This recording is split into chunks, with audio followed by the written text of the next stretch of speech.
السلام علیکم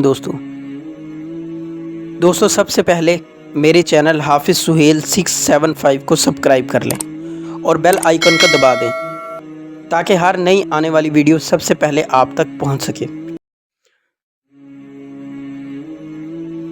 مغلیہ سلطنت 1526 سے 1857 تک بر صغیر پر حکومت کرنے والی ایک مسلم سلطنت تھی، جس کی بنیاد ظہیر الدین بابر نے 1526 میں پہلی جنگ پانی پت میں دہلی سلطنت کے آخری سلطان ابراہیم لودھی کو شکست دے کر رکھی تھی۔ مغلیہ سلطنت اپنے عروج میں تقریباً پورے بر صغیر پر حکومت کرتی تھی، یعنی موجودہ دور کے افغانستان، پاکستان، بھارت اور بنگلہ دیش کے ممالک پر مشتمل خطے پر ان کا دورہ تھا۔ مغل سلطنت کی بنیاد 1526 میں بابر نے رکھی، جو آج کے ازبکستان کا ایک سردار تھا، جس نے ہمسایہ صفوی سلطنت اور سلطنت عثمانیہ سے ہندوستان پر حملہ کے لیے مدد لی۔ مغل شاہی ڈھانچہ بابر سے شروع ہوتا ہے اور 1720 تک قائم رہا۔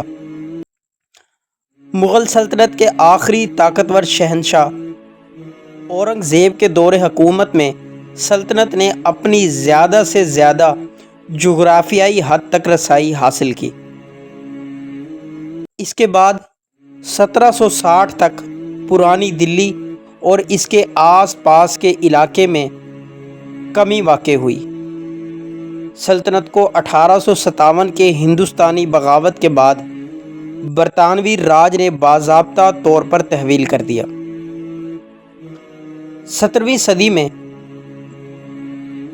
بحر ہند میں بڑھتی ہوئی یورپی موجودگی اور ہندوستانی خام اور تیار مصنوعات کی بڑھتی ہوئی مانگ نے مغل دربار کے لیے بہت زیادہ دولت پیدا کی۔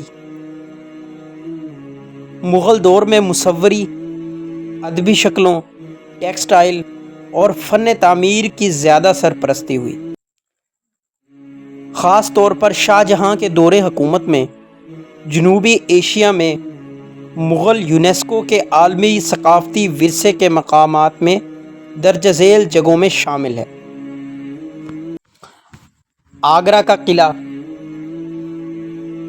فتح پور سیکری، لال قلعہ، ہمایوں کا مقبرہ، لاہور کا قلعہ، شالامار باغ اور تاج محل جیسی ہندوستان میں مسلم آرٹ کا زیور کہا جاتا ہے۔ دنیا کے ورثے کے عالمی طور پر قابل تعریف شاہکاروں میں سے ایک ہے۔ سلطنت کی اجتماعی دولت کی بنیاد زرعی ٹیکس تھا، جسے تیسرے مغل بادشاہ اکبر نے قائم کیا تھا۔ یہ ٹیکس، جو ایک کسان کاشتکار کی پیداوار کے نصف حصے کے برابر تھا، اس کو اچھی طرح سے ریگولیٹڈ چاندی کی کرنسی میں ادا کیا جاتا تھا اور کسانوں اور کاریگروں کو بڑی منڈیوں میں داخل کرانے کا سبب بنتا تھا۔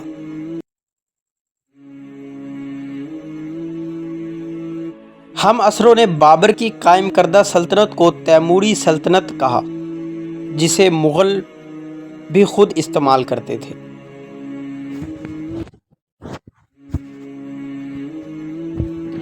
مغلیہ سلطنت کا ایک اور نام ہندوستان تھا، جو آئین اکبری میں درج ہے، اور کہا جاتا ہے کہ یہ نام سلطنت کی سرکاری نام کے سب سے قریب ترین تھا۔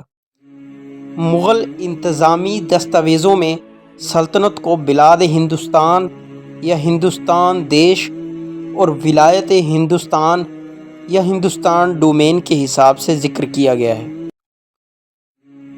مغربی دیشوں کے لوگوں نے ایک شہنشاہ اور ایک بڑی سلطنت کے لیے مغل یا مغول لفظ کی اصطلاح استعمال کی، جو لفظ منگول کی عربی اور فارسی بدعنوانی سے ہے۔ حالانکہ بابر کی پرجوں نے پراتن منگول کلچر سے فارسی کلچر میں زیادہ متاثر تھے۔ اس کے علاوہ عربی زبان میں اس سلطنت کو سلطنت ہندیہ کہا جاتا تھا، جو شہنشاہ اورنگزیب کی شاہی لقب سے سیدھا ثابت ہے۔ مغلوں کے اپنے خاندان کا عہد گورکانی تھا۔ مغل کا استعمال منگول کی عربی اور فارسی سے ماخوذ ہے۔ مغلوں نے خود منگول سلطنت کے بانی چنگیز خان کی آخری نسل کا دعویٰ کیا ہے۔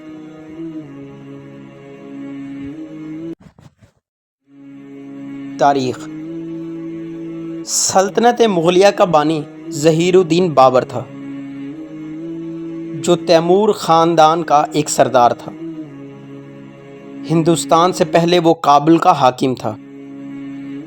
1526 کو سلطنت دہلی کے حاکم ابراہیم لودھی کے خلاف مشہور زمانہ پانی پت جنگ میں بابر نے اپنی فوج سے 10 گنا طاقتور افواج سے جنگ لڑی اور انہیں مغلوب کر دیا، کیونکہ بابر کے پاس بارود اور توپیں تھیں، جبکہ ابراہیم لودھی کے پاس ہاتھی تھے، جو توپ کی آواز سے بدک کر اپنی ہی فوجوں کو روند گئے۔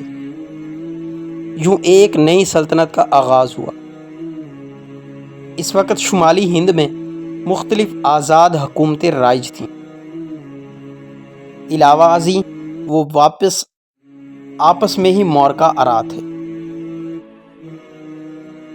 دوستو، آج ہم نے مغلیہ سلطنت کے بارے میں پڑھا۔ مغلیہ سلطنت ہندوستان میں قائم ہونے والی اسلامی حکومت کا سب سے بڑا دور ہے، جو 1526 سے شروع ہو کر 1857 تک جاری رہا۔ مغلیہ سلطنت کی بنیاد ظہیر الدین بابر نے رکھی۔ اس سلطنت کے آخری فرمانروا بہادر شاہ ظفر تھے، جنہیں انگریزوں نے رنگون میں قید کیا تھا۔ آپ کو ہماری ویڈیو کیسی لگی؟ اپنی رائے کا اظہار کریں۔ والسلام۔